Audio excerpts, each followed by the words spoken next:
Naku po mga kababayan, Erwin, naduwag na? Naku po, biglang lumambot mga kababayan. Naku po, di kinaya ang tapang ng Brave 18 Marines at Senator Robin Padilla mga kababayan.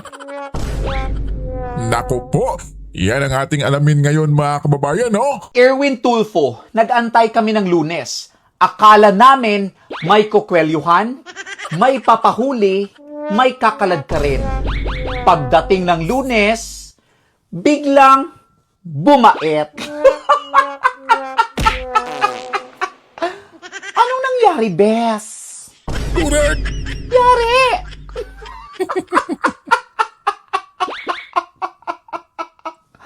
Pambihira mga kababayan, no? Ayan tuloy, nakantsawan itong si Vendalo Tulfo mga kababayan.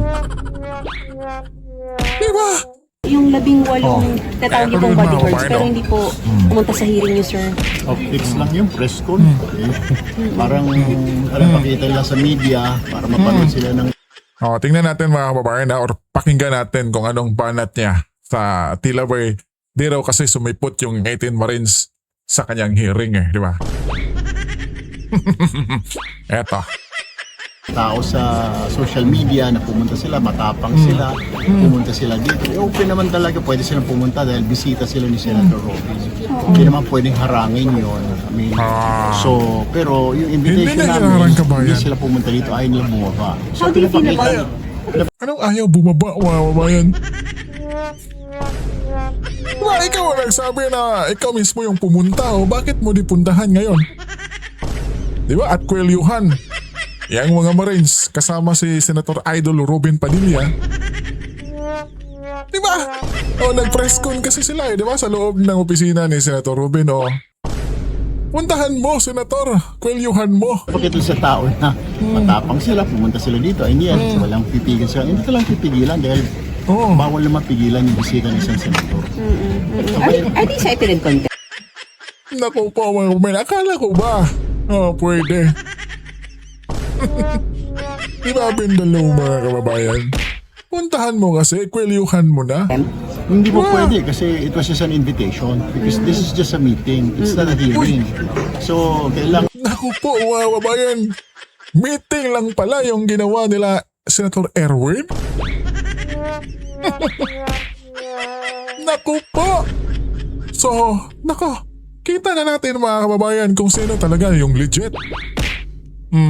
muna namin i-organize ang Hearing lang committee, pala. ang Blue Ribbon Committee. Ay, meeting lang pala Alam kabayan. naman natin ang process, di ba? Kailangan dalhin sa floor, magbubutuhan doon, Uy. mag-object, at Uy. magsasubmit yung minority Naku po mga kababayan, may process na ngayon yung ating senator.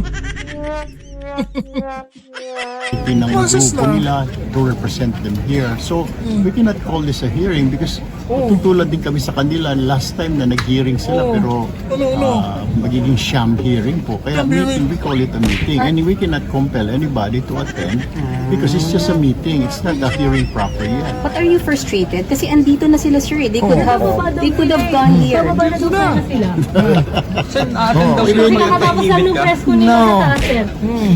We sent our Senate Nako. Nasaan na yung angas mo, Senator Erwin? Di ba mga kababayan? Ngayon yan na ilabas mga kababayan. Ayan, andyan na yung mga Marines, andyan na. Sa Senator Robin, andyan na rin. Secretariat and ask Senator Robin, his staff. Sabi sandali lang, 1 hour pong pinag-antay. Sana nagsabi sila, mag-attend kami, pupunta Puntahan mo na kasi, Senator. Kalad ka rin mo. Di ba? Para magkaalaman mga kababayan. kami. Talagang inaabangan din nila na anong gagawin namin? Uubusin namin ng oras, kaantay sa kanila. Paano kung natapos sila ng 12 o'clock, 1 o'clock, 2 o'clock, we'll wait for them? Hindi naman po pwede. Number 2, kanina nga, iniisip namin, nag-uusap kami ni Senator Kiko kung itutuloy pa itong hearing bilang pagrespeto po sa mga nangyayari po sa Mindanao Eto na naman tayo mga kababayan. Bakit nyo pa tinuloy kung may respeto kayo sa nangyaring lindol sa Mindanao? Di ba mga kababayan? Bakit pa? kung itutuloy ba natin, ano ba mas may precedence? Di ba yung tignan muna natin kung anong kailangan nila doon, how much money the government needs dahil I'm sure may pondo ang DSWD, may pondo ang agencies, pero Bakit nyo pa rin itinuloy? Diba mga kababayan? another kung ano naman ito, ika nga catastrophe na kailangan paglaanan, pagtuunan ng pansin, paglaanan ng pondo. Diba? Buti Kaya naman mas po, importante Senator. ba itong testimonya ng 18 Maris, makakapag-antay naman ito. Di babalikan natin sila, then imbitahan na Sino bang nagsabi, mga kababayan, na may hearing-hearing ngayong Lunes dyan? Di ba kayo lang naman? Tapos na yung tila may legit na hearing, mga kababayan, nung June 4. Di ba? Mga kababayan, Amanin pambihira. natin ulit sila. Sir, magpapayad na po kayo ng case laban sa 18 Marines? Yes, mamaya po, magpa-file po ako ng case. Sir, sabi ng 18 Marines, dadalo daw sila pag nagpa-inhibit kasi pag iba daw yung mag-present. Definitely. I mean, ang problema nga, hindi pa nga natin ma-establish dahil hindi pa nabubuo yung committee dahil kailangan mo na pag-usapan sa floor. Definitely, yung sinasabi lang mag-inhibit, definitely mag-inhibit ako. Plano ko nga sana kaso mga meeting pa lang ito. Pag sa hearing proper, I will announce, I will inhibit, I will give the floor to the vice chair. Or magtatayo kami ng subcommittee kaya pag-uusapan niya sa floor na let Senator Kiko to handle it. Itong flood control. Ang problema kasi, wala tayong katapusan itong investigasyon. Naibigay na pala ni Senator Ping yung kanyang report sa ombudsman. Kaya may mga na kasuhan na, may mga na warrant of arrest na, may piniprepare pa ngayon na ma-arresto. Because of the result of the Blue Ribbon hearing natin previously under Senator Ping. So, ibig sabihin, mga kababayan, tapos na, Senator Erwin? Ano ba problema nun? Pa-redundant na lang. Di ba, mga kababayan? Pambihira, tapos tinapay nangunguha pa ng simpatya na di raw nila itutuloy yung hearing kanina kasi doon sa nangyari sa Mindanao, mga kababayan. Pero itinuloy pa rin. Pakitang tao lang talaga, mga kababayan, di ba? Pambihira. Harapan na niya or nasa loob na mismo ng Senado yung mga matatapang na Marines, mga kababayan. Ay naku po! Tila ba hindi nagpakita itong si Idol Erwin natin, kabayan? Diba? Ang bihira, asa na yung tapang niya, kabayan? Diba, sinabi pa niya kay Kwelyuhan, kakalad ka rin palabas. Asa na, mga kababayan? Naku po, eto, panoorin natin yung interview na to ni Idol Senator Erwin Tulfo, mga kababayan, ha? Tila ba'y lumambot kasi nawala yung angas, mga kababayan. Nagtago. Nagtatago na, mga kababayan, dyan mismo sa loob ng Senado. Tila ba'y hindi lumabas nung pagdating ng Marines. Eto, ang bihira, mga kababayan. Hello, assalamualaikum mga kapatid na 18 Marines. Hindi daw kayo Marines? Hindi daw kayo Marines, ha? Kargador daw kayo? Sige, sige. Pakisabi na lang sa nagsabi na kargador. We love you. Naku po. Naku po, mga kababayan, di ba? Sinabihan kasi itong ating matatapang na Marines, mga kababayan, na kargador raw. Di ba? Yan yung gustong ipakalat nila, mga kababayan, bodyguard, kargador. Diba? Ayon yan mismo sa magkapatid na Tulfo, mga kababayan. Pambihira. Samantala, mga kababayan, eto yung una niyang statement. We will invite kababayan, them. As a matter of fact, I'm warning them. I'm compelling them to attend. Otherwise, the Blue Ribbon will file contempt charges. They will be makakasuhan sila ng contempt pag hindi po sila sumipot. Diba, mga kababayan, ang tapang-tapang. Tapos ngayon, andyan na yung 18 Marines. Naku po, yung nangyaring sa kanila kanina is meeting lang pala, kabayan. Pambira, at syempre, pwede raw papasukin kasi bisita ni Idol Robin, mga kababayan, yung 18 Marines. Hindi raw pwede harangin. because it's an invitation, then they have to have a good reason. Talaga namang damang-dama ni Erich ang kanyang Ang posisyon bilang bihira. chairman ng BRC. Correct, Ang madam. Okay, na chairman ng BRC. Correct. Na para ngayon, ipapatawag mo na yung 18 Marine, samantala sa pagkakaalala ko, nung unang-unang in-announce mo at proud na proud kang sabihin that I am the new chairman of the Blue Ribbon Committee. Ang sabi mo, hindi mo ipapatawag. Okay, yung mga marino. Sabi mo pa, pag-aaralan nyo muna kung sino yung mga imbitahin. Kasi baka Correct. diba, manggugulo lang, etc. bla bla bla. But, after ng hearing nila Pia Cayetano at Marcoleta, papatawag mo na rin yung mga marino. At may banta pa. Ikokonte pag hindi dumating. So ano to? Di ba mga kababayan? Tapos ngayon, asa na yung tapang na yan? Pambihira talaga tong si Senator Erwin, mga kababayan, di ba? Tapos po mga kababayan, compare lang natin mga kababayan na yung mga nag-react at nanood previously, yung legit kina Senator Marcoleta na Blue Ribbons at yung etong kay Senator Erwin mga kababayan kanina na meeting lang pala. Okay. So, previous mga kababayan, no, kina Senator Marcoleta may 103.3k views mga kababayan. Live yan ha. Live mga kababayan. Samantalang, kina Erwin ay nako po. 7.4 lang mga kababayan. I mean 7.4k. 7,400 yung nanood live. Walang ano mga kababayan, walang tapat sa 103k views, live viewers mga kababayan. Pambira. Tapos yung nagre-react, oh. Love dito mga kababayan. Oh. Love. Samantalang kina Senator Erwin, ay nako po, puno ng tawa mga kababayan at angry emoticon. Pambira talaga. Diyan mo talaga mapagkumpara mga kababayan, no? Kung asa na yung majority ng taong bayan dito sa bansa natin kakampi mga kababayan. Kung sino ang mas pinapaniwalaan nila. Hindi yung kay Idol Erwin. Pambihira mga kababayan. At kaya po pala mga kababayan, mas lalong naduwag itong si Senator Erwin ay naku po, yung mga kababayan nating Muslim ay nagtitipon-tipon na pala sa labas ng Senado mga kababayan, no? Naku po, inintay nilang kwikwelyuhan si Senator Robin Padilla kabayan. Naku po, eto pakinggan natin yung interview. Kung sakasakali po ay tinuloy yung bantag kay Robin Padilla na kukwilyuhan at ano ang gagawin ng kapatiran. Ay hindi mangyayari na yun. Kaya nandito kami, alam na. Siguro, si Erwin Tulfo, hanggang daldal na yan. Hindi totoo yung ano mga sinasabi niya. Subukan niya kahit ngayon, nandito na kami.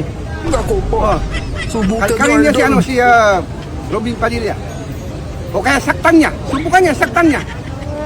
Kung gusto niya, kahit anong gusto niyang laban, ready na kami. Handa na kami mga kapatid ng mga Muslim para ipaglaban ng tama sa ating mamamayan Pilipino. Damay-damay tayo sa pangyayaring nakawan ng kaban ng bayan ngayon. Hindi lang isa, hindi lang dalawa, hindi lang Muslim, pati Christian. Lahat ng mamamayan Pilipino ay damay-damay tayo dito. Naku po. Mas lalong babahag yung itlog dito. Mas lalong uurong mga kababayan, no? Yung itlog dito ng Senator Erwin Tulfo.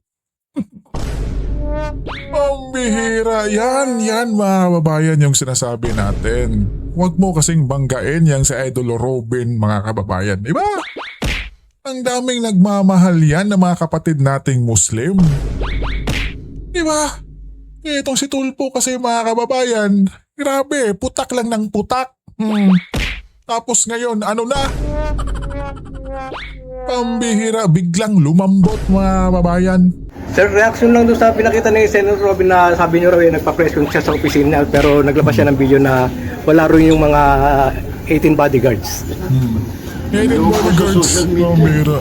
Oo nga po, pero Nagpo siya sa tabi na parang nakita ko po live kanina. pero naglabas siya sa social Pagalitan mo, Senator Erwin, si Idol Robin. Di ba mga kababayan? Naku po, eto, tila ba ito na yung time na nanlambot. media na pinakita niya yung kwarto niya na wala doon yung ano. Isa po sila nagpa-press ko. Sabi po dito sa ating attendance. Pumasok po silang 18 rito. At ang sabi po nila, papunta po sila sa office ni Senator Robin and mga staff po ni Senator Robin ang tumulong po sa kanya. Base po dun sa report ng kuan ng mga dyan sa baba kanina sa lobby. So, ewan ko saan po sila nag-press con, pero siya po yung tinuturo nila na bisita po siya. Bisita sila ni Senator Robin. Hindi po ba pambabastos ni Senator Robin yung ginawa niya sa Ito imbitado ba yan? ang 18 soldiers tapos May karapatan po siya kasi bisita kayo sa amin na Kita yung mga kababayan. Di ba? Tanong ng reporter na may pambabastos bang nangyari? Naku po, sabihin mong oo. Maggalit-galitan ka po, Senator Erwin. Di ba? Dahil yung mga kapatid nating Muslim na taga-suporta ni Idol ay nasa labas na po, mga kababayan, di po ba? Biglang lumambot, umamo yung muka, mga kababayan. Nawala yung angas. ang po kasi, kasi- ang nangyari po doon, it was just a meeting. Hindi naman po talaga hearing kasi hindi pa po Yun. nagko-convene. Meeting kasi pala yun, kabayan. Kayo naman pala. Hindi pwede siyang mag-ano kasi meeting lang yun. Hindi pwedeng kalad ka rin yung 18 Marines papuntang loob sa kanilang meeting. Diba mga kababayan?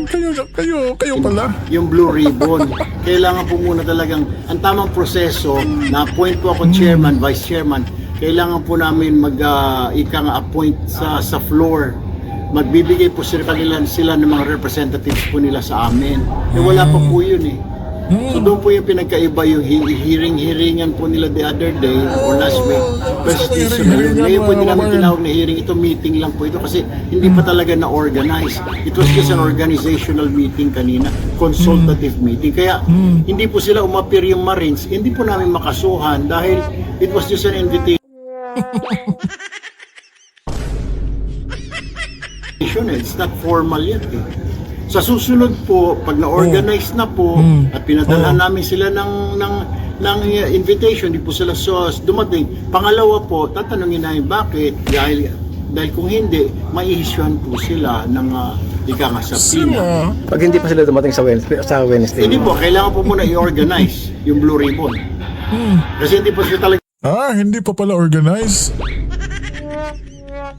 organize. Wala po silang mga Tapos mga kababayan, ang tapang-tapang na imbitahan yung B-18 or Brave 18 Marines, mga kababayan. Tapos meeting lang pala. miyembro. Kailangan po namin ng 4 sa minority. Composition po yan, 17 eh. Wala pa po silang binibigay. So kung hindi po kami makapag-organize, hindi po kami makapag-hearing. Salamat po. Mga kababayan, di ba? Papayal po tayo sa Pasay mamaya-maya.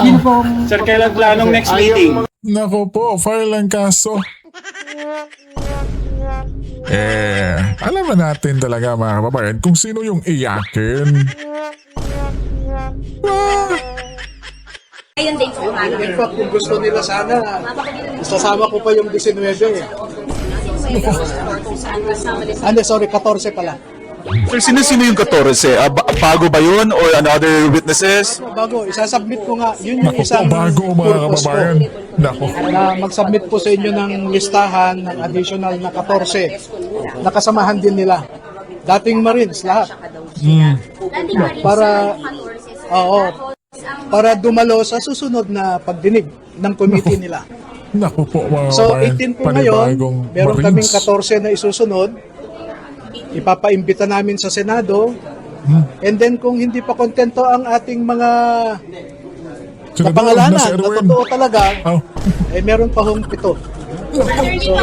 Yung 14 na yan, nag-deliver din, sir? O, kasama sila sa tinatawag na basurero. Sir, parehong tulpo-led at Cayetano-led na Blue Ribbon, pupunta rin nila. Pareho po, Cayetano-led at tulpo-led. Ayaw pong makialam sa interview. Pupunta po kami. Pero bakit daw hindi kayo sumagot dun sa unang Yung signal natin, kabayan. Sabi po kasi kanina ng secretariat walang reply from your group. Meron din sana akong hearing bukas. Pinakancel ko lahat yon.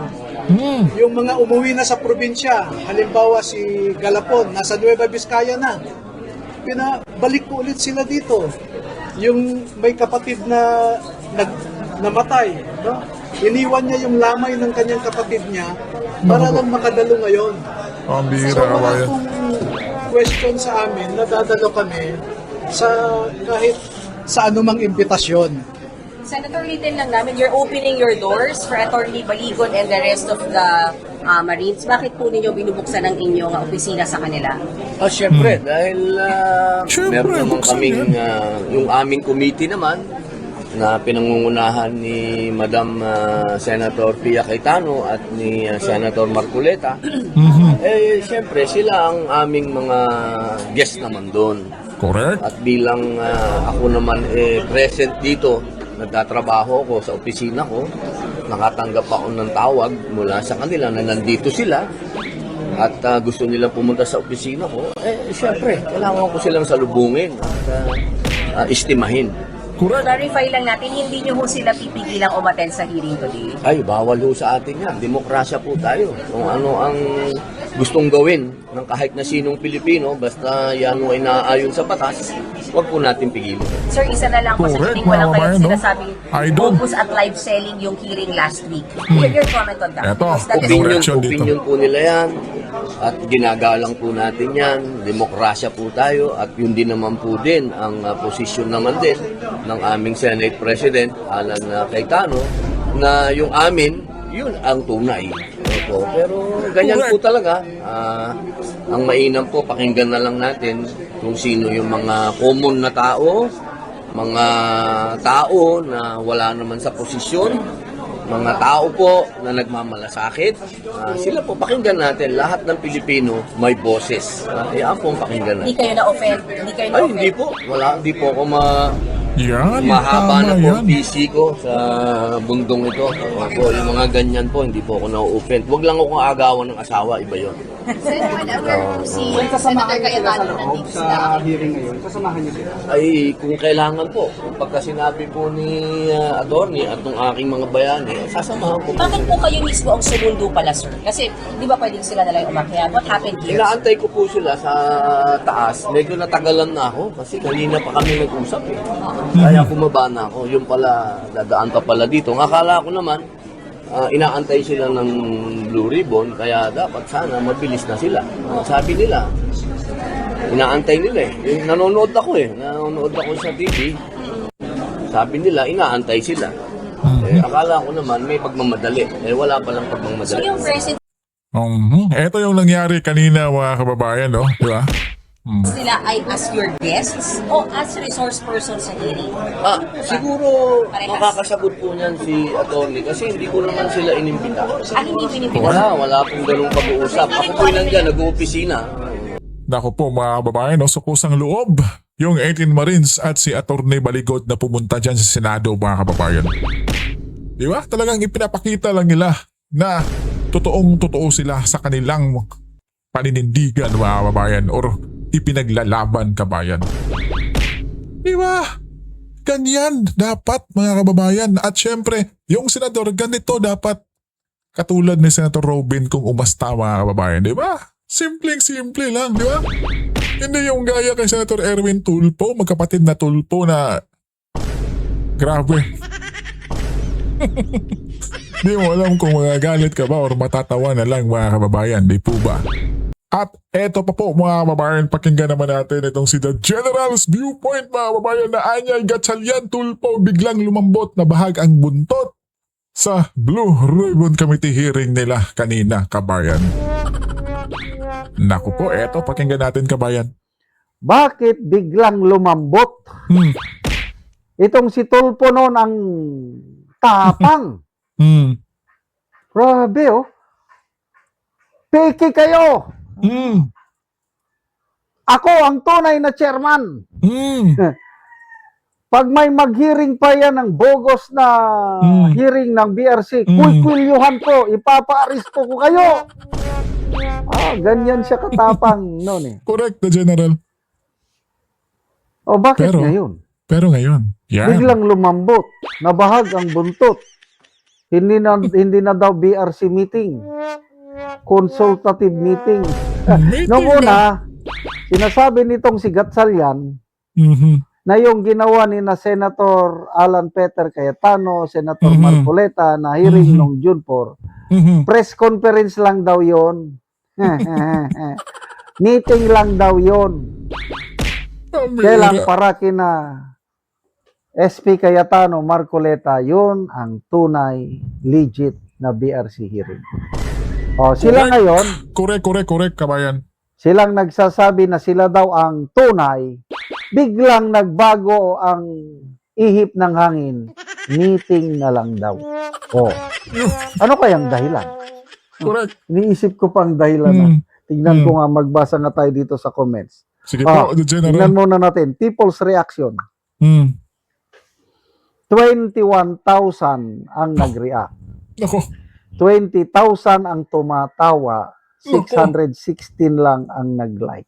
Percentage-wise, nasa 96. O hindi, sobra pa. 98% ang tumatawa, hindi naniniwala dito sa kampo ni Gatchalian at ni Tulfo ni Kiko Pangilinan. Sana itong mga senador na ito, Gatchalian Black, pakitignan nyo naman yung mga post. Pakiramdaman nyo ang pulso ng taong bayan. Ano kasi the General nag-off yan ng comments. Di ba mga kababayan sa kanilang FB page? Wala, hindi ka na pwedeng magkomento doon. Di ba? Majority ng taong bayan hindi sumusuporta sa inyong kampo. So, comments. Beverly Dalag, hahaha, biglang naging meeting nung dumating ang 18 Marines. Martin Bordy, Kiko Pangs, a lawyer's duty is not a protector of lies, but to serve justice, even embarrass you. Correct. Meeting-meetingan lang pala, hindi hiring-hiringan. Correct. Sabi ni Bascot Motovlog, June 4, BRC hearing, official legit. June 8, BRC podcast. Ingay nyo, official in legit. Ano ba yan? Meeting lang pala, pero si Hibang na Gatchalian, telling SP. Halos lahat ng mga comments dito, negative sa kanila. Mag-comment din ako. Ano bang i-comment ko? Sige po, mag-comment tayo mga kababayan. Bogos kayo. Yan ang aking comment. Okay. I might be wrong. Kailang ito lang ang aking opinion. Nag-isang abogado. Pangalawa na pala, si Escudero. Dalawang abogado na sa kanila. Itong si Pangilinan is abogado. Baka nakikita niya later on, magka-problema sila. May legal implication later on pag ipilit nila na sila yung tunay na BRC committee. To play safe, sabihin na lang meeting. Yan. Kasi alam nila correct na mas manaig ang 1987 Constitution na nakasaad doon na ang election ng Senate President should be by majority, that is 13. Alam nila na yung Abilino Doctrine nila ay hindi applicable ngayon. Alam nila yan. Ginagamit lang nila yun na palusot para mapigilan nila ang BRC hearing at iba pa. Yun pala, so, salamat kabayan. sa Diyos at ang blessing ng Diyos nasa grupo ni SP Cayetano. Tingnan nyo kanina, biglang sinuspindi ang meeting nila. Bakit? Nagkaroon ng lindol sa Mindanao.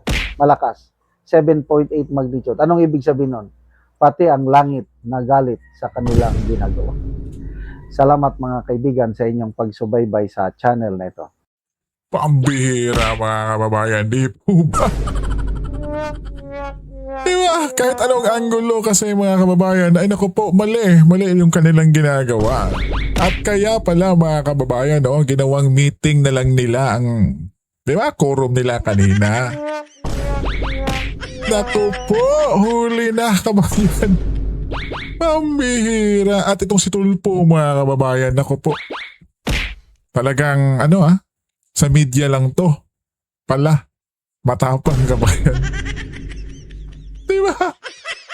Pambihira talaga. Ikaw kabayan, anong masasabi mo sa tapang ni Senator Tulfo, kabayan? Komento nyo lang sa baba. Siyempre, pag-usapan natin yan, kabayan.